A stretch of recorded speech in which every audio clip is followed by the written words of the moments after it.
Salut l'équipe! Aujourd'hui, je vous fais une vidéo sur comment budgétiser votre voyage van ou camping-car en Nouvelle-Zélande. Quels sont les postes importants dans lesquels il faudra dépenser? Quels sont les postes importants en général pour établir un budget pour un voyage en Nouvelle-Zélande? Donc le premier poste le plus important, et on le sait, on le connaît tous, c'est vraiment le coût du véhicule du van ou du camping-car. Bien sûr, il faut faire attention à la taille du véhicule, à la saison, et ensuite l'âge du véhicule aussi, où est-ce qu'on le prend en charge, où est-ce qu'on le dépose, et ensuite, bien sûr, la durée. Donc tous ces éléments vont influencer le prix de votre véhicule lorsque vous faites la réservation.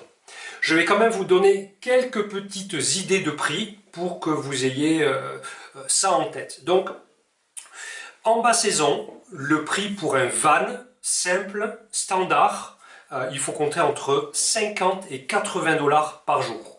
Si vous souhaitez un véhicule plus confortable, légèrement plus grand qu'un van standard, on va dire un van high-top, il faudra compter en basse saison quelque chose qu'entre 70 et 100 $ par jour. Enfin, un camping-car 4 couchages en basse saison est entre 110 et 150 $ par jour. Maintenant, si on regarde ces mêmes véhicules et on les passe en haute saison, donc un van standard très simple en haute saison, le prix passe de 50 à 80 à 130, entre 130 et 180 $ par jour. Pour un van high-top, plus grand, plus confortable, plus spacieux, le prix passe de 70, entre 70 et 100 à 150 et 210 plus ou moins $ par jour, donc il double pratiquement. Et enfin, un camping-car 4 couchages passe de 110 à 150 par jour en basse saison pour 250, entre 250 et 350 $ par jour en haute saison. Donc lorsqu'on regarde ça pour 2-3 semaines pour la durée totale du voyage, voilà, il faut quand même bien choisir le véhicule qui est adapté à votre budget. Il faut ensuite inclure certaines autres options, comme les frais d'aller simple, qui sont souvent pas inclus dans le prix journalier, les options comme les tables et chaises de camping, mais aussi l'assurance du véhicule, et j'en toucherai un petit mot dans une seconde. Un poste important aussi est l'essence. Donc même si l'essence en Nouvelle-Zélande est moins chère qu'en Europe, c'est quand même un coût à prendre en compte. Parce que sur 2000 ou 3000 km, cela présente quand même un bon budget. Donc sur 3000 km pour un véhicule qui fait environ du 14 litres au 100, voilà, ça, il faut qu'on y pense. Donc pour vous donner une idée, on va partir sur 3 semaines de voyage, ce qui fait environ 3000 km sur les deux îles. Pour un van standard, donc de l'essence, l'essence 91, du samplon 91, voilà, il faudra compter environ sur les 3 semaines 1100 $ néo-zélandais pour un van standard, un van simple assez compact. Pour un van high-top, donc plus haut, ils prennent le vent un petit peu plus, il faudra compter sur 3000 km, environ 1350 $ d'essence. Et ensuite, un camping-car, donc le camping-car c'est au diesel dans 99% des cas. Donc le diesel est beaucoup moins cher à la pompe que l'essence. Donc là, le budget sera un petit peu moins que le van, sera environ 1200 $ pour faire 3000 km. Attention que ce sont des prix en moyenne. Bien sûr, si vous faites un petit peu plus de route ou si vous faites un petit peu plus de montagne, les prix seront un petit peu plus élevé. Ensuite, une autre dépense importante sont les campings. Donc j'imagine, voilà, vous dites ok, on prend un camping-car, on prend un van, self-contained, nous on va jamais on va jamais payer de camping. C'est vrai que vous pouvez le faire. En revanche, par expérience, on sait très bien que quand même beaucoup de personnes restent dans les campings parce que d'une part, c'est très pratique. On a l'adresse, on sait où on va, on a un emplacement de réservé à l'avance. Il y a des infrastructures qui sont super pour cuisiner, pour se doucher, les toilettes. Il y a aussi toutes les aires de jeu pour les enfants. Ils sont généralement très bien placés, propres. Donc bon, beaucoup de gens les utilisent. Et j'ai pas parlé des infrastructures pour se brancher le véhicule pour bien recharger la batterie, vider les eaux usées, remplir les eaux fraîches, changer les toilettes, voilà. Tout ça, on peut le faire dans les campings. Personnellement, moi je recommande de rester dans les campings régulièrement. C'est toujours, ça enlève une charge mentale de savoir où est-ce qu'on va rester la nuit. En revanche, cela a un coût. Donc, pour vous donner une petite idée, donc pour un camping-car, 2 couchages avec sur un emplacement électricité, le prix en basse saison est un petit peu moins cher qu'en haute saison, mais il n'y a pas une grande différence. Donc pour un camping basique, 3 étoiles, simple, sans chichi, il faudra compter pour un camping-car de couchage sur un emplacement à électricité entre 40 et 60 $ la nuit.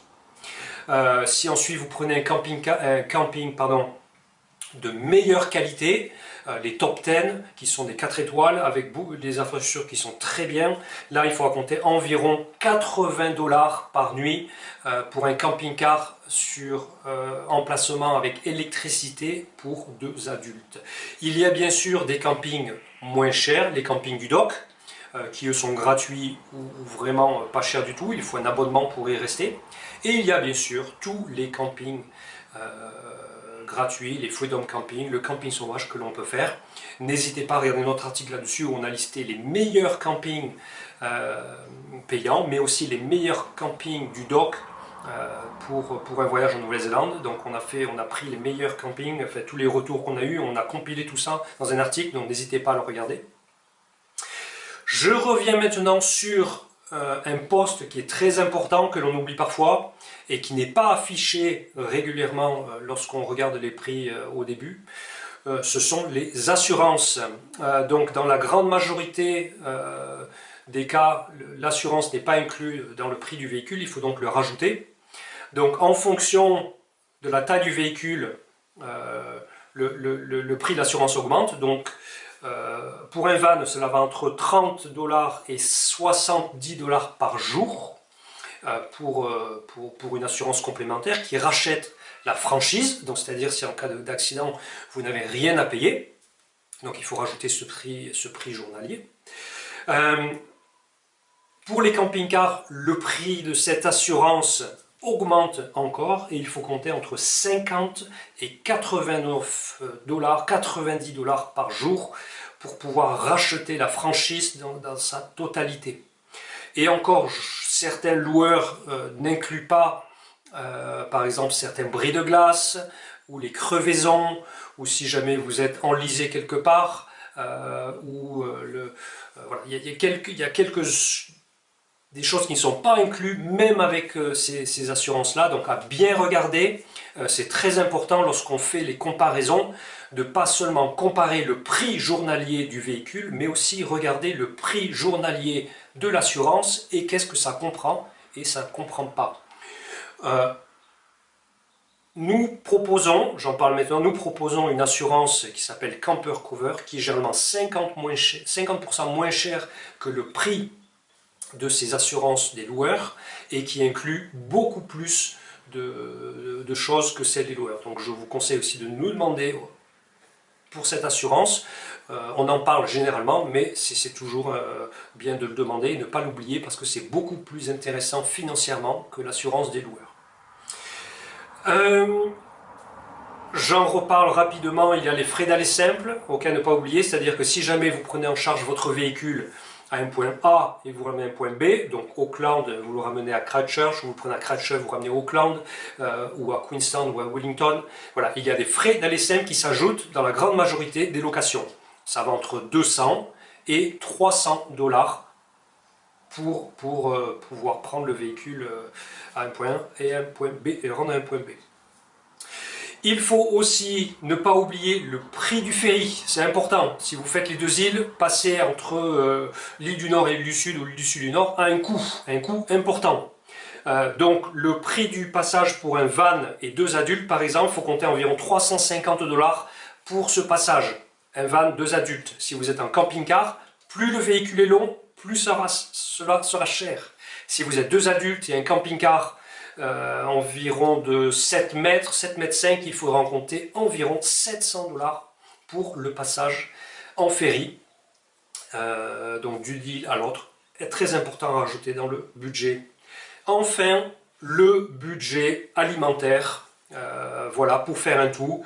Donc, on a la chance, lorsqu'on loue un van, un camping-car, c'est qu'on peut vraiment moduler ce budget, puisqu'on peut faire la cuisine à l'intérieur et manger à l'intérieur du véhicule.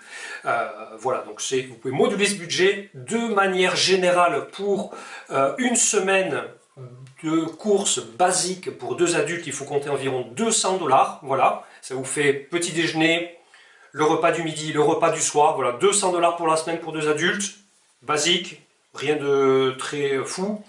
Voilà, si maintenant vous souhaitez profiter un petit peu plus de votre séjour et puis vous faire plaisir sur la route avec un petit peu de vin, du bon fromage, de la charcuterie, de ce genre de choses, il faudra compter environ 300 $, voilà, pour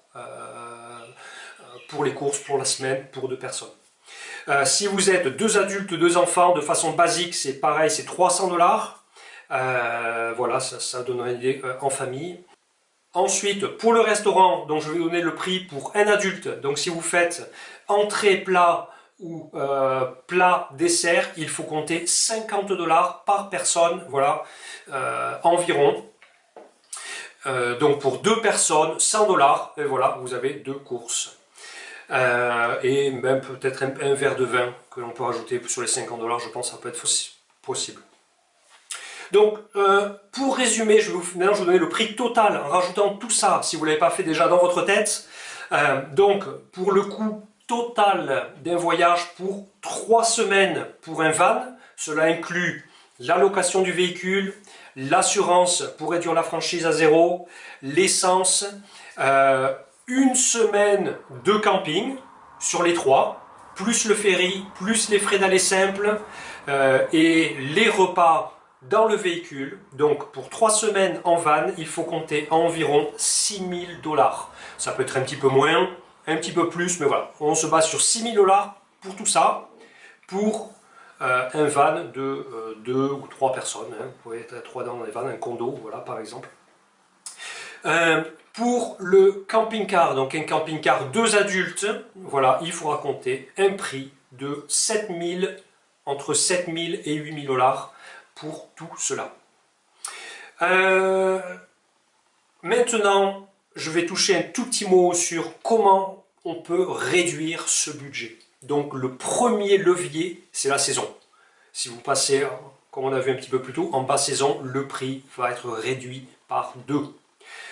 Si on passe aux saisons moyennes, donc de octobre à novembre et de avril-mai, le prix sera réduit d'environ 30%. Donc c'est un bon moyen vraiment pour réduire le prix sans changer de véhicule, sans rien changer d'autre. Réserver avant aussi permet de réduire le prix de façon importante. Pour 2 manières. La première, c'est que vous allez avoir les véhicules qui seront libres tôt. Donc les véhicules les moins chers et les véhicules au meilleur rapport qualité-prix seront libres si vous réservez tôt. Ensuite, en réservant tôt, il y a généralement 5% de réduction d'inclus automatiquement. On appelle ça ici Early Bird, donc à ne pas louper. Voilà, 2 moyens, tout de suite sans rien faire pour réduire le prix. Ensuite, nous contacter. Nous, on connaît les prix de tous les véhicules, on regarde ce qui se passe à droite, à gauche, on sait qu'est-ce qui se passe au niveau des prix. Donc n'hésitez pas à nous contacter pour trouver le prix le moins cher. On peut trouver des bons plans, des belles promotions que vous n'avez pas accès sinon. Ensuite, un point pour finir très important, et je le répète tout le temps, il est important de ne pas se maxer, bon, je ne sais pas si ça dit, de ne pas se mettre la corde au cou lorsqu'on fait la location de véhicule. Ça ne sert à rien d'avoir un super véhicule si une fois sur place, vous ne pouvez rien faire. Vous ne pouvez pas faire d'activité, vous ne pouvez pas faire plaisir aux enfants, vous ne pouvez pas vous accorder un resto ou deux de temps en temps parce que vous avez pris le camping-car le plus cher que vous pouvez. L'idée, c'est de prendre un camping-car qui s'adapte à votre budget et qui permet de vous faire plaisir une fois dans le pays. Et ça, c'est très important. C'est ce qui fait qu'on passe un séjour bien ou un excellent séjour parce qu'on se permet des choses que si on a mis la corde au cou avant en prenant un véhicule cher, on ne peut pas se faire ici et on est tout le temps à regarder le budget. Voilà, j'espère que cela vous a donné une bonne idée des prix pour planifier votre voyage en van ou en Nouvelle-Zélande. Et comme vous le savez, si vous avez la moindre question au sujet des véhicules ou des prix, des itinéraires, vous n'hésitez pas, vous nous contactez.